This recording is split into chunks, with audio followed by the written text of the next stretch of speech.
I had not looked anyone in the eye on purpose in 6 years. That sounds like an exaggeration. It is not. It is the kind of thing you can do if you are very careful, if you start young enough, if you keep the lie small and physical and never let anyone catch you at the edges of it. I started when I was 16. I had just turned 22 on the morning the messenger from the Iron Keep rode into our courtyard, and I had become, by then, very good at the lie. I had become so good at it that even I forgot sometimes what was true. I will tell you the true part first. The true part is that my left eye does not see well. I did that to myself. I was 16, in a stillroom, with a clay jar of lye in my hand. The jar slipped. I am going to say slipped because that is the word I have used for 6 years, and at this point the word and the thing have become the same. The lie blurred the eye permanently. The cornea is milky now in the right light. I can still see shapes out of it, but only shapes. The false part is that I see perfectly well out of the right. I have never told anyone the false part, not the village healer, not my aunt, not the men who have, over the years, asked whether I might still bear children if a clever enough alpha married me carefully, not my own sister before they sent her north into a mating that broke her. Especially not the man whose name I am about to give you, because he is the reason I did it. Beta Aldrich of the Stonewater pack, our pack's second, the man who took an interest in me at 15, when I was an orphan with my hair still in 2 braids, and who taught me, over the course of 1 summer, that a girl can be made very small by a man who calls his attention to her kindness. He did not have to do anything direct. He simply made it understood that he was watching, that he was waiting, that he had a long memory and a longer patience, and that one day, when our alpha had finished arranging the pack's other marriages, my name would come up on a list and his would be next to it. I knew, at 16, 2 things. My older sister had been sent into a forced mating in the north and had come home 8 months later, wrong. And I was about to be next. So I took the jar of lye off the shelf in the stillroom and I let it slip. 6 days later, when the village healer had stopped weeping over me, and my aunt had stopped sending Aldrich to my bedside with broths I would not eat, I told my aunt the second eye had gone too. I cried when I said it. I did not have to fake it. I had been crying for 6 days about the first. My aunt believed me. Aldrich believed me. The healer, who I think suspected, did not contradict me. She had been my teacher. I think she understood something she did not say. She gave me a knotted handkerchief that day. For a blind woman, she said, to find by touch. I have carried that handkerchief in my pocket every day for 6 years. It is the only honest thing about my disguise. That is why no alpha in our pack ever offered for me. That is why Beta Aldrich, over the last 6 years, has been visibly satisfied with this arrangement. A blind Omega cannot be claimed by any wolf with sense. I was, in his accounting, his by neglect, by patience, by the slow accretion of the fact that nobody else wanted me. He had not yet made his move. He had hinted, every winter, that the next summer might be the one. I had become very good at hinting back that I was still considering it. It was a long 6 years. Then a messenger from the Iron Keep rode into our courtyard on a grey morning in early autumn, and said the Alpha King would be passing through Stonewater within the week, on his way to the southern border, and would honour our pack mother by accepting her hospitality for 4 nights. I noticed our pack mother go the colour of stone. I noticed our Alpha, a tired man who had not made a real decision in a decade, look relieved that the king would only be passing through. And I noticed that Beta Aldrich, standing at the Alpha's left shoulder, did not say anything. He looked at me. He looked at me as if he had something to lose. I had not, until that morning, considered what he might have to lose. By the time the sun went down, I had reached a conclusion I did not yet have the courage to say out loud. In 6 years of careful invisibility, I had also become very useful to him. A man who has shaped his pack's understanding of a girl's body in a particular way does not enjoy strangers arriving to look at her with fresh eyes, especially not strangers more powerful than he is. The Alpha King's party arrived 4 days later. I should describe him for you because I saw him very clearly. Out of one eye, but very clearly. I had positioned myself at the back of the welcome courtyard, near the well, with the handkerchief in my hand and my milky eye turned helpfully toward the gate. My aunt was beside me, holding my elbow with the proprietary tenderness of a woman who had built her own moral standing on the kindness of taking me in. I heard the horses first. I let my head turn an inch too late, the way I had practiced. I let my good eye go just slightly unfocused. I watched, from under my lashes, the most powerful wolf in 3 kingdoms ride into a courtyard that had been ours for 200 years and look, immediately, bored. He was tall. Younger than I had expected. Not young, but not the grey-haired king of the songs, perhaps 35. His hair was the colour of wet sand and cropped close. He wore grey and dark green. He had the kind of face that had been carved by someone in a hurry and finished by someone careful. The bones too strong, the mouth almost soft. A scar ran in a clean line down the side of his neck and disappeared under his collar. His name, as the herald shouted it, was Halvar of the Iron Wolves, King of the Iron Territories, Sworn of the North. The pack called him the Stone Wolf. I let my good eye drift away from him before he could see me looking. I let it land on the well behind him. I composed my face. I felt the handkerchief in my hand. He swung down from his horse. The pack mother went forward, head bowed. Our Alpha went forward, slower. Aldrich went forward at the Alpha's shoulder, ready to do the talking the Alpha would forget to do. The king let them speak. He answered courteously.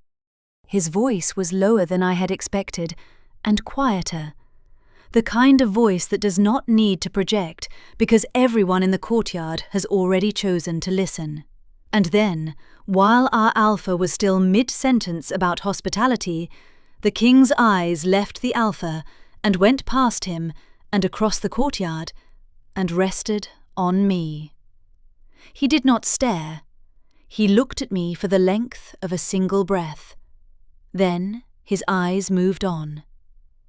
But here is the thing I noticed, and I want you to remember it later. He did not look at me the way the others were looking at me. The pack mother had introduced me with the sentence she always used. And this is Linnea, our healer's apprentice, who lost her sight as a girl. She said it the way one says a small, sad fact at a wedding, so that the guests will know to be kind.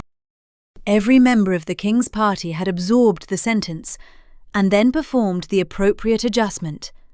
Softened expression. Eyes shifted slightly to one side. The quick, courteous decision not to dwell on me.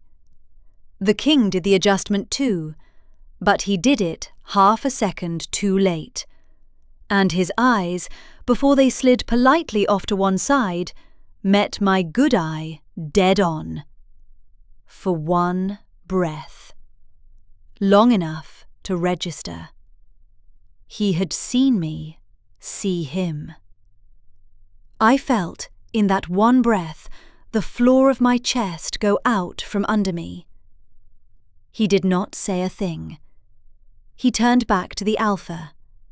He let the sentence about hospitality conclude. He thanked the pack mother. He walked into our hall with our alpha, with Aldrich on his other side, and he did not look at me again. My aunt squeezed my elbow. "He is very tall, isn't he?"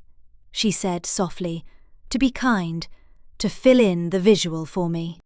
I said yes, because I am not stupid, and because I had been doing this for 6 years, and because the discipline of the lie was the only thing keeping my knees in working order.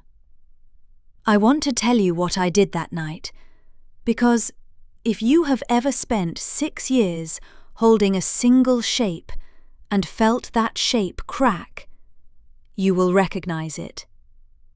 I went to my room in the back of the healer's quarters. I closed the door. I sat on the edge of my bed. I did not cry.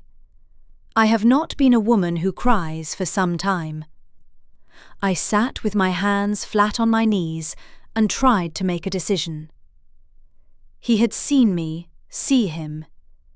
He had not said anything. He was here for 4 nights. There were 3 possibilities. He had not seen what I thought he saw. He had seen, did not care, and would leave without remarking on it. Or he had seen, and he did care, and something I had not planned for would happen. I do not know which one I was hoping for. I think, and this is the part I have only admitted to myself recently, a small part of me, a part I had not been speaking to, was hoping for the third. I went to sleep with the handkerchief in my hand. The next morning I rose before dawn and went down to the kitchens to fetch the healer's tea. I walked the corridor with the particular careful gait of a woman who cannot see, slightly slower, slightly to the left, the right hand trailing the wall. I rounded the corner. I almost walked into him. He was standing in the corridor outside the kitchens, in shirt sleeves, holding a cup of something hot in both hands. He had clearly been there for some time. He did not move when I almost walked into him. He waited, perfectly still, to see what I would do. I did the thing I had practiced. I stopped a step short. I let my hands go forward, gently, blindly, the way a woman who cannot see touches the air in front of her. My fingertips brushed the wool of his sleeve. I let out the small, embarrassed sound of a woman who has not realized someone was there. "Oh," I said, "forgive me, my lord. I did not—" "No harm done." His voice was very close. He had not moved. My fingertips were still on his sleeve. I let them rest there an extra heartbeat, the way a blind woman might, to orient by touch, and then I let them fall away. I started to step around him. "Linnea," he said. I stopped. I had not given him my name. The pack mother had given him my name yesterday in a single sentence while I had been across the courtyard. He had remembered it. I turned my head toward his voice, carefully, not directly at his face, slightly to his left, as if I were placing him by sound. "My lord?" "Will you take this?" he said. I felt the cup being extended toward me. He had not described it. He had not said, "Here." He had said, "Will you take this?" and held it out, and a sighted woman would have reached for it without thinking. I let my hand go up, slightly off, 2 inches to the right of where the cup was. I let my fingers do the small searching motion of a blind woman finding warm air. Then I let my fingers find the cup. I took it. "Thank you," I said. "You are welcome." He stepped past me. He did not say goodbye. He walked down the corridor toward the great hall. I stood holding his cup and felt my pulse in 3 different places and thought, very clearly, that was a test, and I just passed it. It was the first of 4. The second test came at the noon meal. I had been seated 2 seats down from the king's right hand, close enough to honour him, far enough to spare him my disability. My aunt was on my other side, cutting my bread for me, because she had been cutting my bread for 6 years. The king did not look at me through the meal. He spoke courteously with our alpha. He let Aldrich tell a long story about a border skirmish I had heard 4 times before. He did not look at me. At the end of the meal, when the servants were clearing, the king set down his own cup. He set it down a hand's breadth closer to my place than to his. Nobody else at the table noticed. I noticed. I could not have noticed. A blind woman 2 seats down does not notice where a king sets his cup. I sat very still and did not look at the cup. I let my hands stay in my lap. I let my aunt continue to cut my bread. Then, because I had been holding a single shape for 6 years and had become, frankly, very good at it, I turned my head toward my aunt and asked, in the tone of a woman who has been listening politely to a conversation she cannot follow, whether the meal was over. It was the correct response. The pack-mother praised my patience. Aldrich smiled the small possessive smile that meant, yes, she is still mine. My aunt patted my hand. I did not look at the king. But as I let my aunt take my elbow and guide me away from my chair, I glanced, for less than half a second, at the cup he had set out of reach. He was watching me. I had thought he had been speaking to Aldrich. He had not been speaking to Aldrich. He had been waiting for exactly that glance.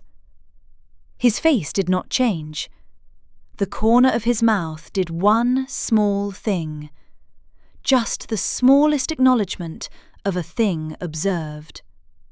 Then he turned to Aldrich and resumed the conversation as if nothing had happened. I walked out of the hall on my aunt's arm. I did not allow myself to react. I waited until I was in the healer's stillroom, behind a closed door, and then I sat down on a stool and pressed my forehead into my hand. He had set a trap. I had walked into it. He had let me see him see me walk into it. He had not exposed me. He had simply, quietly, methodically confirmed something he already knew, and then gone back to his conversation about a border skirmish. And underneath the humiliation, the fear, was a thing I did not want to look at too directly. I had spent 6 years being looked away from, and now, for the first time since I was 16, a man had looked at me on purpose. Not at the milky eye, not at the handkerchief, not at the pitiable shape my aunt had built around me, at me, at the woman I had been hiding.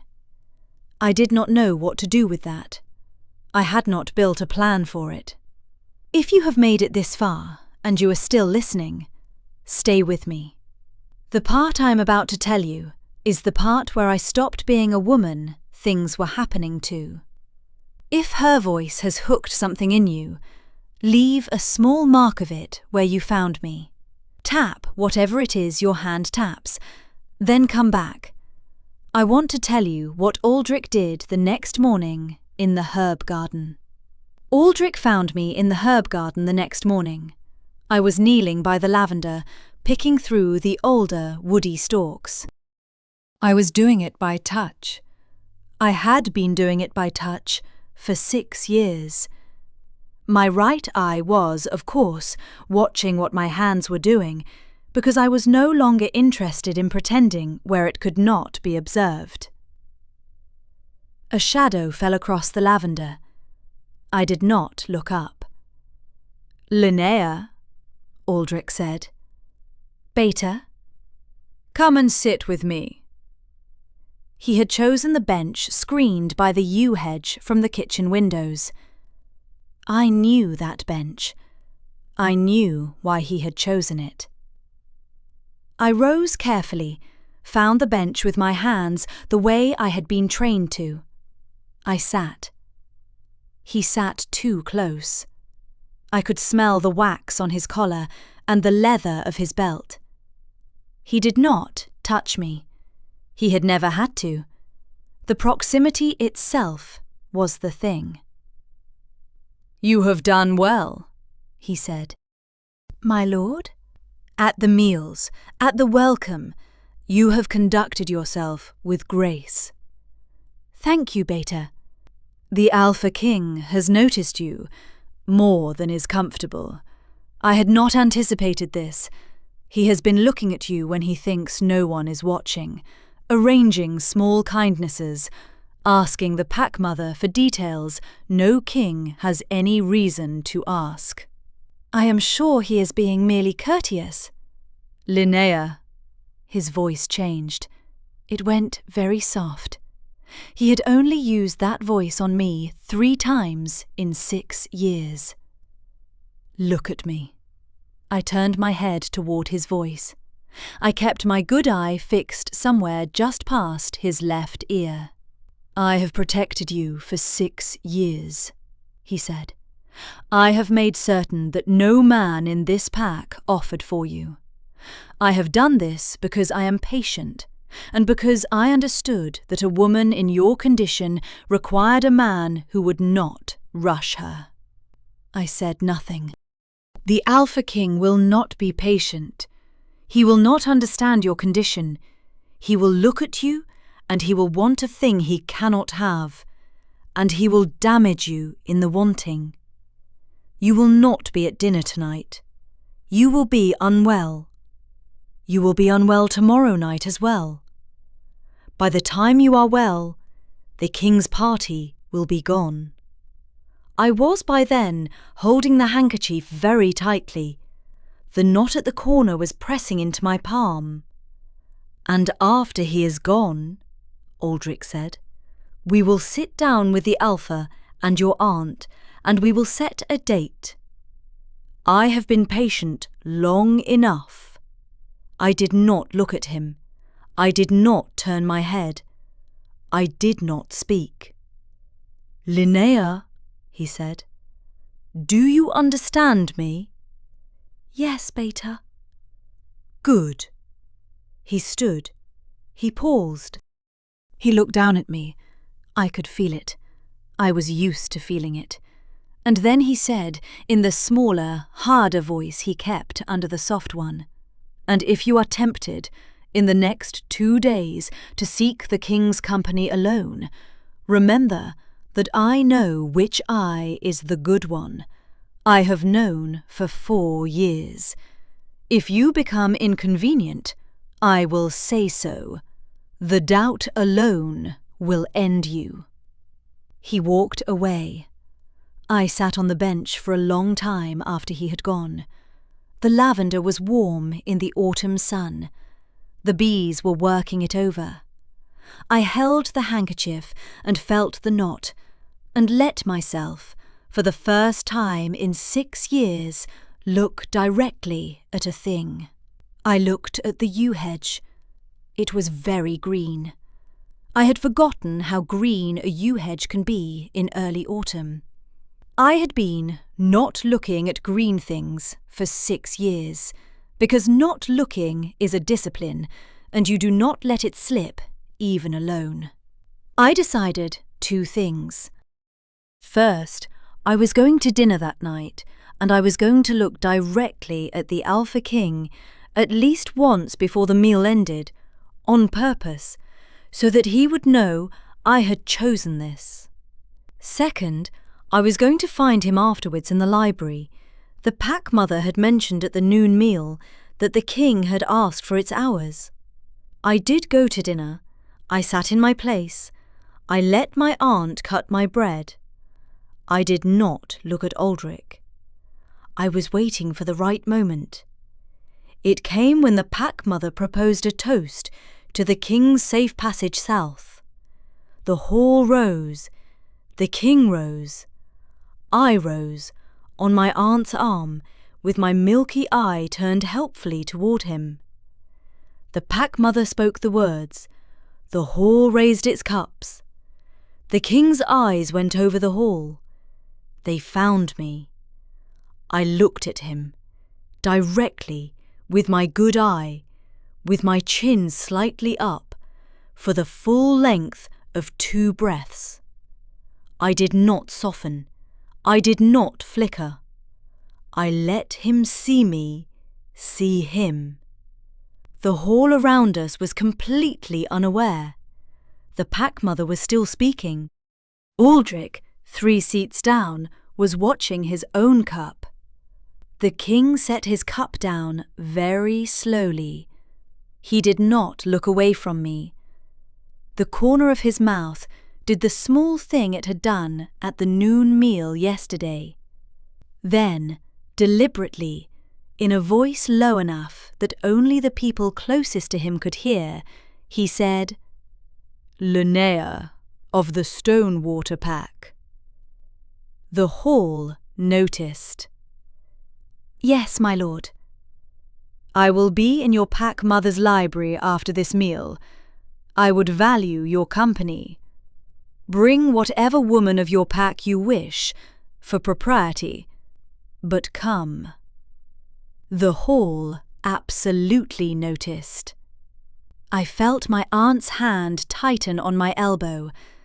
I felt Aldrich, 3 seats away, go absolutely still. I felt the pack mother begin the small adjustments she made when a thing she had not planned for was happening in her hall. I said, "Yes, my lord." I did not bring a woman of my pack with me, for propriety, because I did not want a woman of my pack with me. I went to the library alone. The library at Stonewater is small.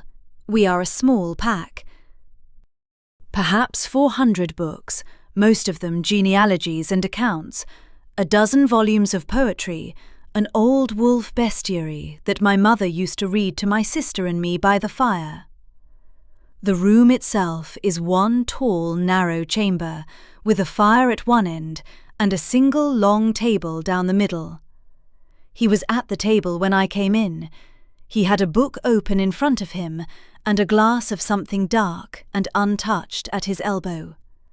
He had dismissed the servant. He stood when I came in. He did not bow.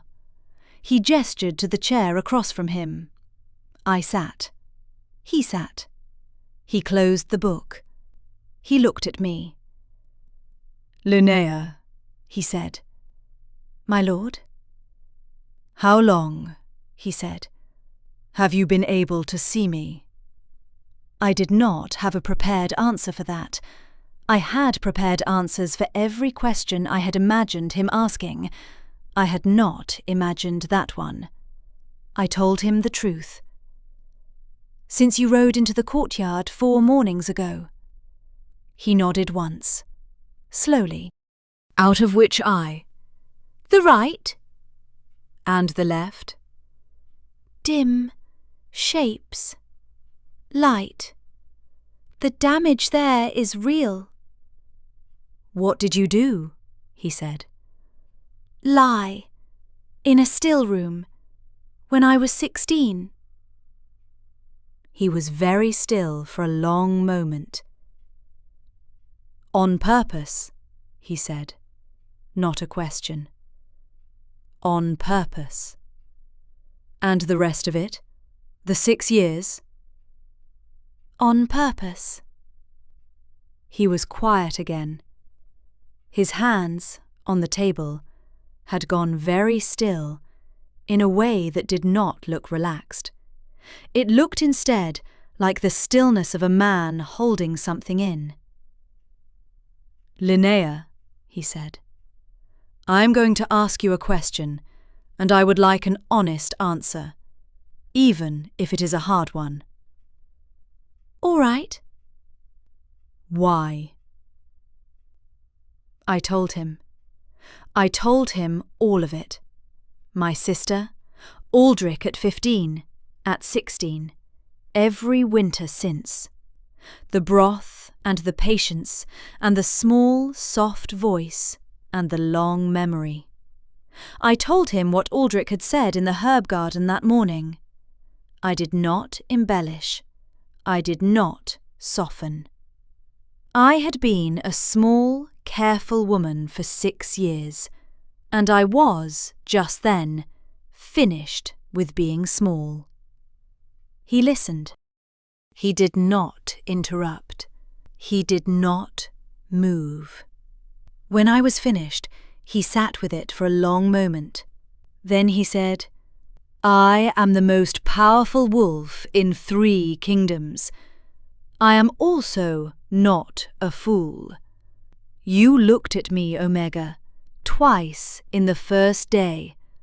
I have been waiting 4 days for you to do it, on purpose. I had no answer to that. The breath had gone out of me. I did not say anything, he said, because I understood, by the 2nd hour of my visit, that you were performing a thing you needed to perform, and that I had no right to take it from you. I set the cup at the noon meal yesterday because I wanted to know whether you were dangerous to yourself, whether you had decided to stay hidden, even from a man who had already seen you. I have my answer. You glanced at the cup. You glanced because some part of you wanted to be seen. Yes, I said. My voice did not work properly. I tried again. Yes. Tell me what you want me to do. I sat in that library and thought about what I wanted him to do. I had not, until that moment, been allowed to want anything. Wanting was the part of myself I had spilled lye on 6 years ago, and I had been telling myself every winter since that the lie had got that eye too. It had not. I could feel it not having. I want, I said slowly. Aldrich exposed. I want my aunt to know what he did to my sister and to me.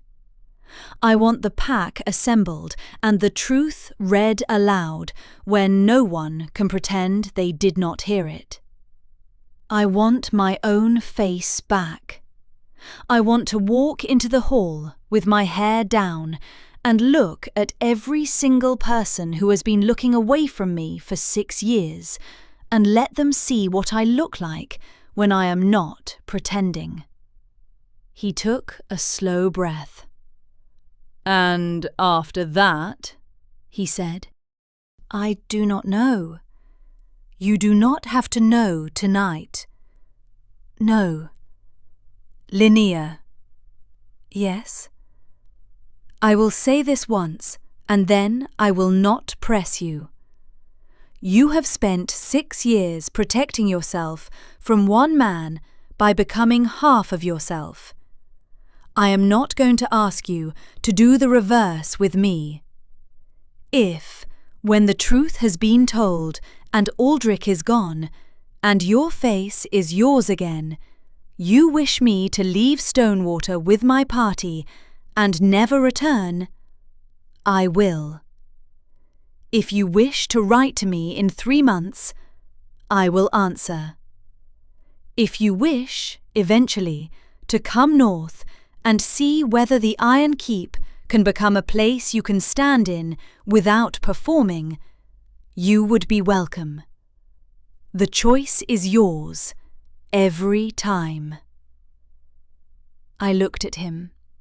I looked at him with both eyes, the good one and the milky one, and I let him see me looking with both. Why? I said. Why what? Why are you offering me this? He did not answer right away. He looked down at the closed book on the table. He turned it a quarter turn, absently, the way a man turns a thing he is thinking about something else over. Because, he said, when you almost walked into me outside the kitchen yesterday morning, you let your hand rest on my sleeve for 1 extra heartbeat. You did it on purpose. The disguise required orienting by touch, but the disguise did not require you to leave your hand there for the extra heartbeat. You did that because some part of you, after 6 years, wanted to touch a thing it had chosen to touch. My wolf noticed. He has not stopped noticing. I have been arguing with him for 4 days. I have lost every argument. I made a small sound. It was almost a laugh. I had not laughed in 6 years either. Linnea, he said. Yes? What do you want to do about Aldrich? I told him. What happened the next evening I will compress, because I have told it back to myself enough times that the details have become smooth. The pack mother assembled the hall at sundown, on a request from the Alpha King that no one in our pack had the standing to refuse. The whole pack was there, 300 wolves in their meal clothes, with cups of small ale, and the small, wary attention a pack gives when its Alpha King has asked, courteously, for the room. I walked into the hall on the king's right hand. My aunt had tried to hold my elbow on the way. I had taken it gently away from her at the door. I had told her, in a voice she had never heard from me, that I could find the doorway on my own. I had my hair down. I had not had my hair down in front of the pack since I was 15. I walked the length of the hall on my own feet, beside the king, and I looked. I looked at the pack mother. I looked at our Alpha. I looked at my aunt. I looked at the village healer who had given me the knotted handkerchief, and her face did the smallest thing, a thing I had been waiting 6 years to see, although I had not known I was waiting for it. She nodded at me. Once. I looked at Beta Aldrich. I looked at him directly, with my good eye, with my chin up, and I let him see what I looked like when I was not pretending. He did not look away. He had not yet understood the full shape of what was about to happen. He thought I had been called forward to be married. He thought he was about to lose me to a king and would mourn the loss publicly and then resume his life. He had not yet realized I was going to take more from him than that. The Alpha King stopped in the center of the hall. The pack went quiet. "People of Stonewater," he said. His voice did not project. He did not need to. "I am a guest in your hall. I have been a guest for 4 nights. I have, in those 4 nights, observed something that I am, as your king, obliged to put before you." The hall waited. "Your healer's apprentice, Linnea of this pack, is not blind. She has not been blind for 6 years. She injured her left eye, and the injury is real, and the injury was not an accident. She did it to herself with lie when she was 16, because she had concluded, correctly, that being blind was the only condition under which a young Omega in this pack could remain unclaimed by your beta." The hall began to make small sounds. The king let it. I did not learn this from gossip. I did not learn it by trickery. I learned it because my own wolf observed her looking at me on the morning I rode in, and I tested the observation over 4 days. Linnea has confirmed it tonight, of her own choice, because she has decided that 6 years is enough. Aldrich stepped forward. "My lord, Beta Aldrich." The king did not raise his voice. "You will be silent until I am finished, and then you will be silent for the rest of the evening. And then you will be silent for as long as it takes this pack to decide what it is going to do with you." Aldrich was silent. The king turned to our Alpha. "Alpha of Stonewater, I have heard, tonight, from this woman, a complete account of what your beta has done to her, and to her older sister before her, and to 2 other young women in this pack whom she has named. I will be sending an inquiry party from the Iron Keep within the week. You will receive them as your king's representatives." Our Alpha, who had not made a real decision in a decade, made one then. He nodded. "As to Beta Aldrich, he should be removed from his post tonight, confined until the inquiry party arrives. If the inquiry finds against him, and it will, he should be cast out from this pack, stripped of rank, and forbidden the territory of any of my tributary packs for the remainder of his life. Your Alpha will decide, but he will decide in this hall, in front of his pack, tonight." Our Alpha looked at me. I looked back. He nodded, slowly but clearly. "It will be as you have said." The hall did not erupt. The pack mother went the colour of old paper. My aunt, somewhere in the crowd, made a small sound I did not turn toward. Aldrich was led from the hall by 2 of his own warriors, who did not meet his eyes. The king turned to me. "Linnea, is there anything else you would like to say?" I thought about that. I looked out across the hall, at the pack mother, at the healer, at the wolves and women I had been not looking at for 6 years. I thought about what I might say. I said, "I would like, please, my dinner. I have not eaten properly in 4 days." The healer was the first to laugh. She laughed the way you laugh when you have been carrying a thing for 6 years and have just been allowed to set it down. The rest of the hall caught up gradually. The king's mouth did the small thing it had been doing for 4 days, and then, for the first time, it became something larger. Not a smile exactly, but a thing in that direction. He offered me his arm. I took it. I took it with the hand that had been holding the handkerchief for 6 years. I felt the knot at the corner press into my palm one last time. Then I let the handkerchief fall, deliberately, onto the floor of the hall. I do not know who picked it up. The healer, I think. She gave it back to me a week later, washed, pressed, and unknotted. I went north to the Iron Keep 3 months later. Not to be claimed. I had made that clear, and he had not asked.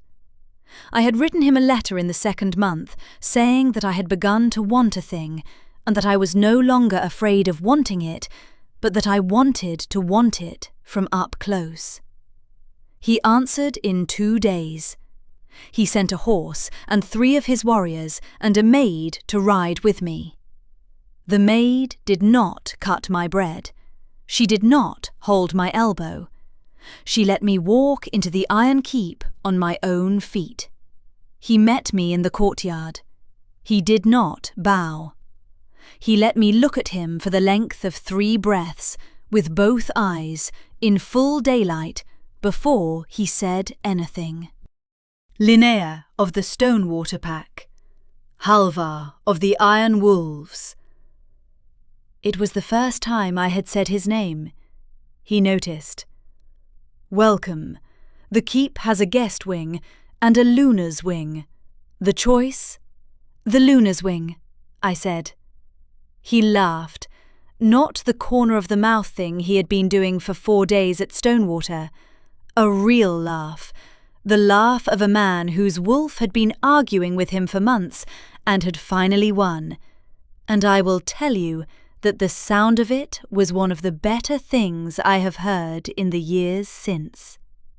I will tell you about the binding rite another time. I will tell you about my first season as Luna of the Iron Territories, about the inquiry party's findings, about Aldrich's exile, about the letter my sister sent me from the North Pack that had broken her, in which she wrote, in her own hand, Linnea, I see you. Come and see me when you can. I went. She is mending. We are mending together. I will tell you, last, about the handkerchief. It sits in a small wooden box on the table beside the bed I share with Halvar. He asked me about it in the first week, and I told him the whole of it. He did not say anything. He turned the box over in his hands and set it down. The next morning I noticed that the box had a new lid, carved by him, with a small, unmistakable mark on it. A knot, unknotted. I asked him about it. So you can find it by touch, when you want it, not because you need it. I have not needed it since. I keep it because I want it. It has taken me 22 years to learn the difference. Tell me, if her voice carried you here, if you have been on her side of the room before in some smaller way, where are you tonight, and what made you stay? Tell me in the comments, and if you would like to hear the next story from this side of the bond, follow Moon and Iron. Her side of the story has only just begun.